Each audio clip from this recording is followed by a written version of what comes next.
Hey friend, Roger Christopherson here again with another first listen review, and I'm about to do some babbling, and of course you saw the title so you know I'm talking about Yngwie, but I was not planning on doing this. I know I've said that before, but I've had this album for a couple weeks, and I finally got around to listen to it just like a couple days ago actually. I don't know, the last live album I got of his wasn't great.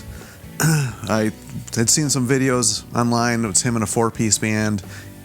I saw some of the stuff where he's singing, and Yngwie is, I think he's a great guitar player. Not one of the greatest singers in the world. I mean, it's not like horribly awful or anything like that, but you know, so in my head I thought this is him out there just playing, you know, a lot of instrumentals and then him singing occasionally, because it looked like it was just a four-piece band, so which it is. But then I'm sitting here watching TV, checking out some other YouTube channels, just munching down a big vat of chicken wings I made, and I see that this was actually supposed to be released back in April, and it was pushed back and was officially released yesterday. So not sure what's really true there, but I know I've had mine for a couple weeks. So somehow I got mine. If it was officially released yesterday, then I don't know what's going on. But anyway, so I just listened to this thing yesterday, and I got it fresh in the brain. I actually had the joy and pleasure of meeting Yngwie back in the day, so I figured this is my little chance to sit down and brag for a minute and and talk about the album. Actually, not only did I meet Yngwie, but the band I was in at that point in time, we got to open for Yngwie. We got to hang out with him and his band. Yngwie was like the coolest dude. I know he's got this, like, everybody thinks he's got this ego, and he's like this megalomaniac or whatever. I mean, he's most known for his saying, not less is more, but more is more. How could less be more? Every time I've heard him say that a few times, it cracks me up every time. But he was like the coolest dude. He actually sat down with our guitar player, and I laughing because he was, you know, our guitar player was actually, I thought was pretty good. And Yngwie's like, no, you have to play with more feel. You're not playing with enough feel. And I was like cracking up because I'd actually said that to him before a couple times. But you know, us guitar players, we're a little fragile sometimes. So it was just kind of funny watching Yngwie say that to him. So great show. I got to stand, you know, when we got done playing. Of course, we went around and watched, and I think this was back on the Seventh Sign tour, and he had Michael Viscaris singing for him. Man, and I remember him playing like acoustic and just not missing a note, playing these solos just perfect, just like the album. And it's funny because everybody thinks he's a shredder and he just plays fast, but that's a lot of notes to remember. And that's the one thing I actually noticed about this album is, like, plays this stuff pretty much like the albums. There's 30 songs on here? It's crazy.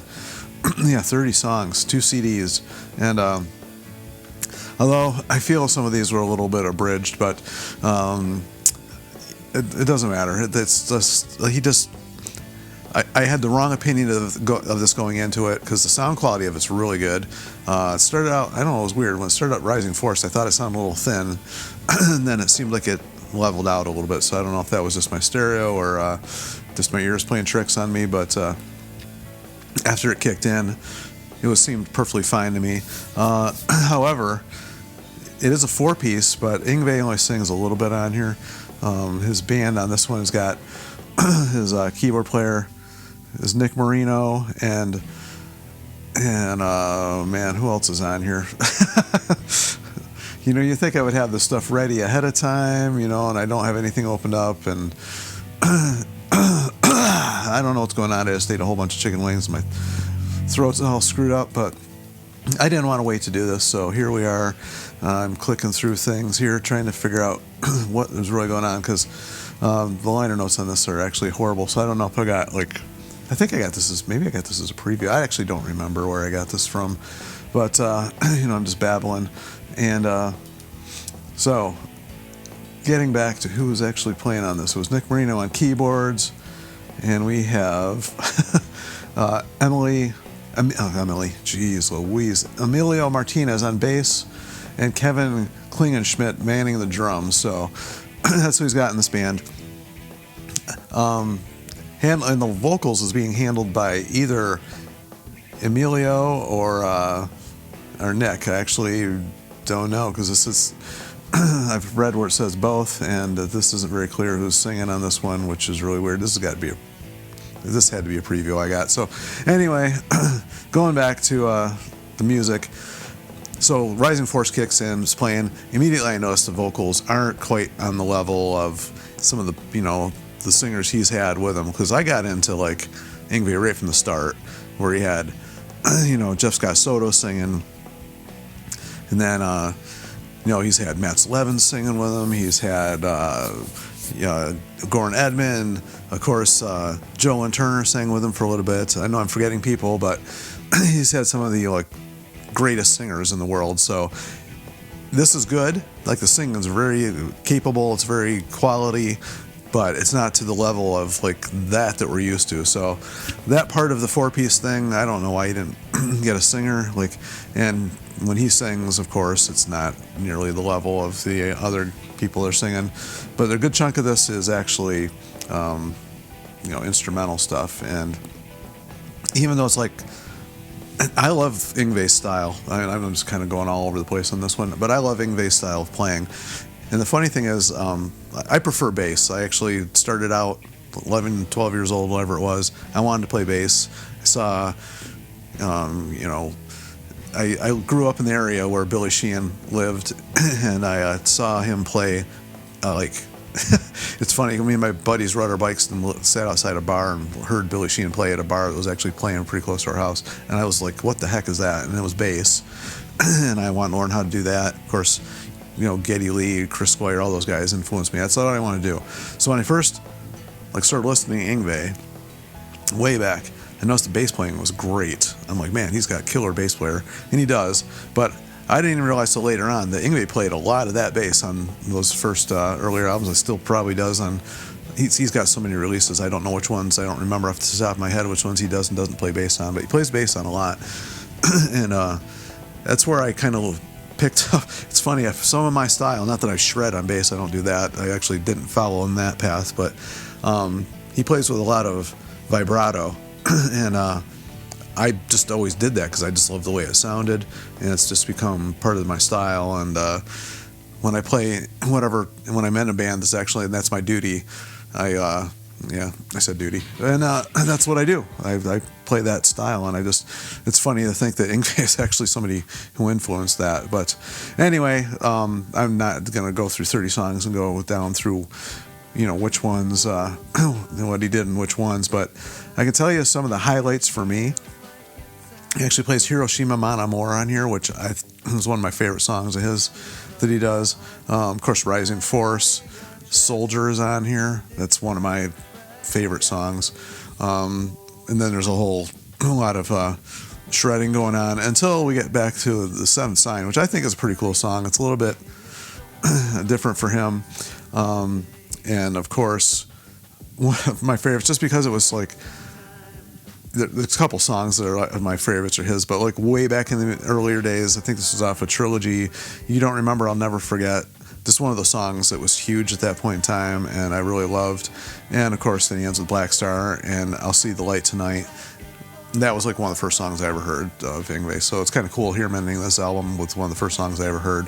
The only little pet peeve I have of this album at all in the slightest is they do a cover of Smoke on the Water with Yngwie singing.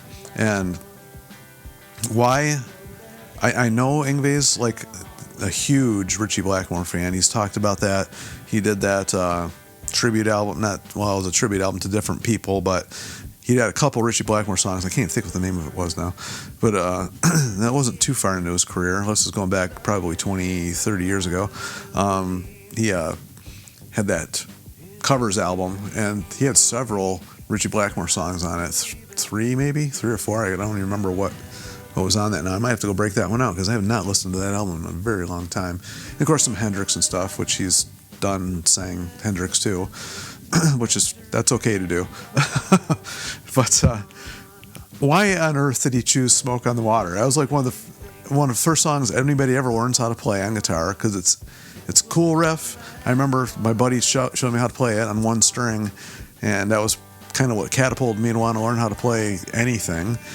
And I just didn't even know what the song was. I just thought it sounded cool. But he does the whole song, and I was like, why of anything would you choose to do the most overplayed song in Ritchie Blackmore's catalog? I don't understand. There's so many other amazing songs, especially in the style of lead playing that Yngwie plays, you know, like Gates of Babylon, or, you know, something along those lines, you know, where he's really in that, you know, classical style. And that's kind of the style that he talks about intrigued him with Ritchie's playing.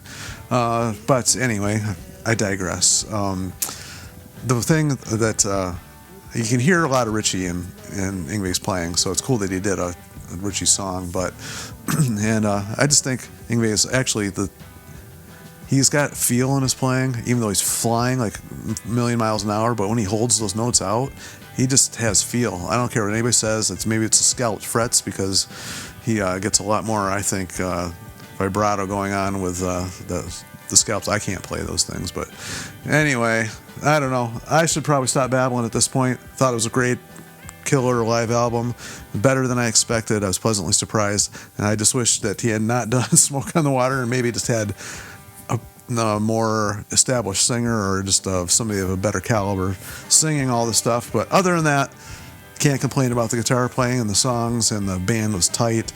I don't know if they went back and fixed things or not, but didn't hear a whole lot of flubs. None I can actually think of, which is amazing to think how much he has to memorize to play the stuff. But anyway, I'm going to stop there. If anybody wants to comment, feel free, as always. And like, share, and subscribe, if I could talk, to keep this music alive. And until his next release, we will see ya.